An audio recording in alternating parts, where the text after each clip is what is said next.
खबर है आमला लोकसभा क्षेत्र से, जहां शनिवार को यूपी के डिप्टी सीएम पहुंचे आमला लोकसभा क्षेत्र से बीजेपी की प्रत्याशी धर्मेंद्र कश्यप की समर्थन में जनसभा करने। खबर विस्तार से है। यूपी के उप मुख्यमंत्री केशव प्रसाद मौर्य ने आमला लोकसभा क्षेत्र के अंतर्गत दातागंज विधानसभा क्षेत्र के ग्राम कटरा सादतगंज में एक जनसभा को संबोधित किया। यहां उन्होंने बीजेपी उम्मीदवार धर्मेंद्र कश्यप को जिताने की अपील की। उन्होंने समाजवादी पार्टी पर जमकर हमला बोला। उन्होंने बरसों पुराने कटरा सादतगंज कांड की याद भी मन से पब्लिक को दिलाई और कहा, तब प्रदेश में समाजवादी पार्टी ही थी जब इस गांव में हमारे समाज की 2 बच्चियों को मारकर पेड़ से लटका दिया गया था। उस बात को ना मैं भूला हूँ, ना आप भूले हैं और ना कभी भूलना। तो वहीं डिप्टी सीएम केशव प्रसाद मौर्य ने जमकर समाजवादी पार्टी पर हमला करा। बोले, लोग मोदी जी को हटाना चाहते हैं क्योंकि वह गरीब परिवार के बच्चे हैं। उन्होंने चाय बेचकर यहाँ तक का सफ़र पूरा किया। वह पिछड़े परिवार से आते हैं। उन्होंने आज देश के हर गरीब को मकान देने का काम किया है। केशव प्रसाद मौर्य ने कहा कि सपा की सरकार का नारा है, खाली प्लाट हमारा है, खाली मकान हमारा है। उन्होंने कहा कि जिस गाड़ी में सपा का झंडा उसमें बैठा गुंडा। उन्होंने क्षेत्र की जनता से अपील की कि आमला क्षेत्र से भाजपा प्रत्याशी धर्मेंद्र कश्यप को अधिक से अधिक वोटों से जिताएं। वहीं बराबर की सीट बदायूं लोकसभा से प्रत्याशी दुर्जय सिंह साग को भी जिताने की अपील की। ऐसे ही लगातार हमसे जुड़े रहने के लिए देखते रहिए अमर प्रभात। धन्यवाद।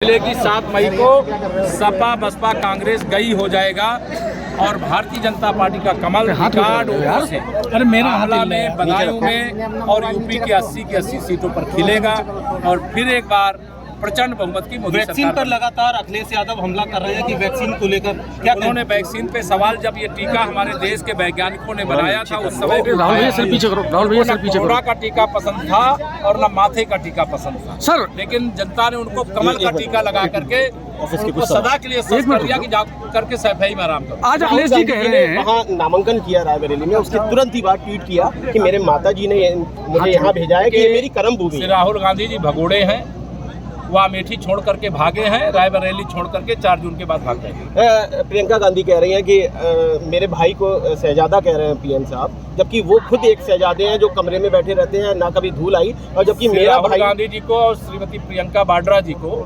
इनको गरीबी का दर्द ही नहीं मालूम है। अगर गरीबी का दर्द और गरीबों का दर्द मालूम होता तो ये 60 साल सत्ता में रहने के बाद सत्ता से बाहर नहीं होते और मोदी जी देश के प्रधानमंत्री नहीं बनते। देश के गरीबों ने मोदी जी को प्रधानमंत्री बनाया है और भ्रष्टाचारियों ने कांग्रेस का साथ दिया है और अब भ्रष्टाचार मुक्त भारत की ओर देश आगे बढ़ रहा है। ये अध्यक्ष कर पाएंगे क्या? ये दोनों लोग आए हैं, राहुल और अखिलेश। 2017 में इनका करिश्मा यूपी वाले देख चुके हैं सर। 2017 में तो खाता खुल गया था, 2024 में खाता भी नहीं खुलेगा। कांग्रेस अध्यक्ष कह रहे हैं कि बनारस खुद छोड़कर, मतलब बनारस भाग गए पीएम मोदी के लिए, कह रहे हैं कि वो खुद भगौड़े। देखिए, नाच ना आवे आंगन टेढ़ा वाला एक कहावत है।